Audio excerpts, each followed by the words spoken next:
আমার ভাইরা, আমার বন্ধুগণ, আল্লাহর নবী মুসা আলাইহিস সালাতু ওয়াস সালাম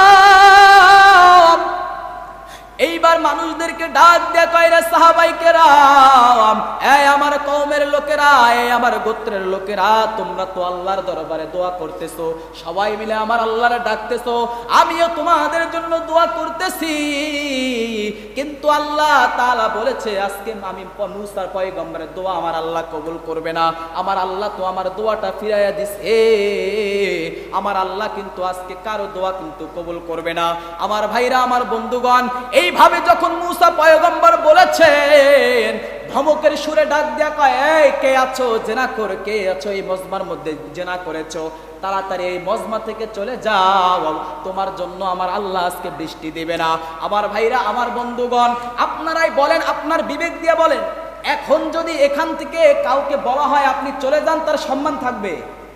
এখান থেকে কাউকে যদি বলা হয় আপনি চলে যান, সম্মান থাকবে?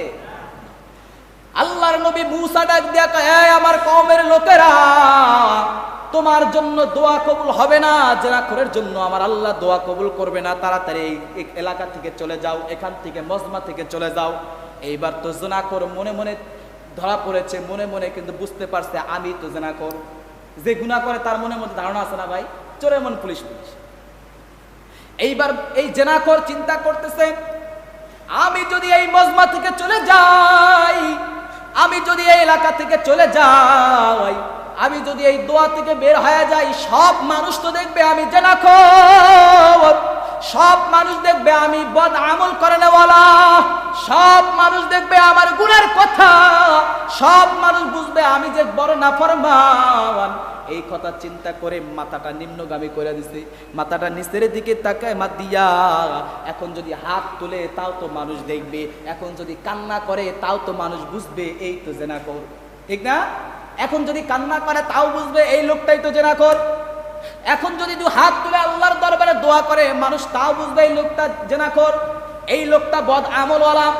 এইবার এই জেনাকারী ব্যক্তি আসমানের দিকে তাকাইছে, আসমানের দিকে তাকাইয়া মন দিয়ে একবার আল্লাহরে আল্লাহ বলে ডাক দিছে, আল্লাহর কাছে তওবা করেছে। আল্লাহ যে বলেছে সূরাতুল ফুরকান, সূরাতুল ফুরকান 19 নম্বর পারার 5 নম্বর পৃষ্ঠার 2 নম্বর লাইনের 70 নম্বর আয়াতের মধ্যে আল্লাহ জানাইছে, এই বান্দা যদি একবার আমি মালিককে আল্লাহ বলে ডাক দিতে পারো, আল্লাহ 29 নম্বর পারার সূরা মুলকের মধ্যে জানাইছে, তাবারাকাল্লাযী বিয়াদিহিল মুলকু ওয়া হুয়া আলা কুল্লি শাইইন কাদির।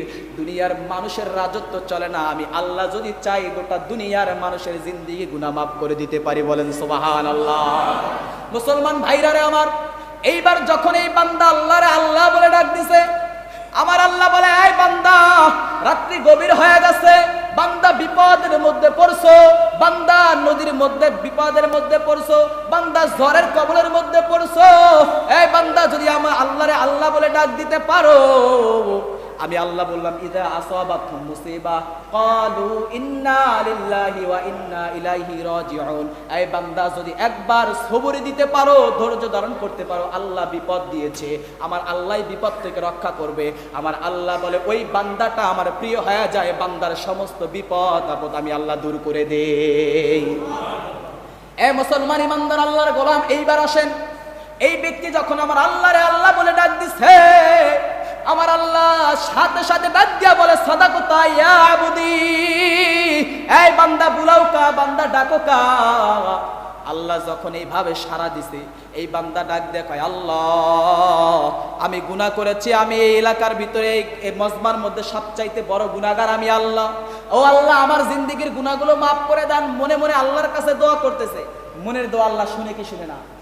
যেরকম আল্লাহ কয়, লা তাকুদুহু সিরাতু ওয়ালা নাও, এই বান্দা আমি আল্লাহ ঘুমাই না, আমি আল্লাহ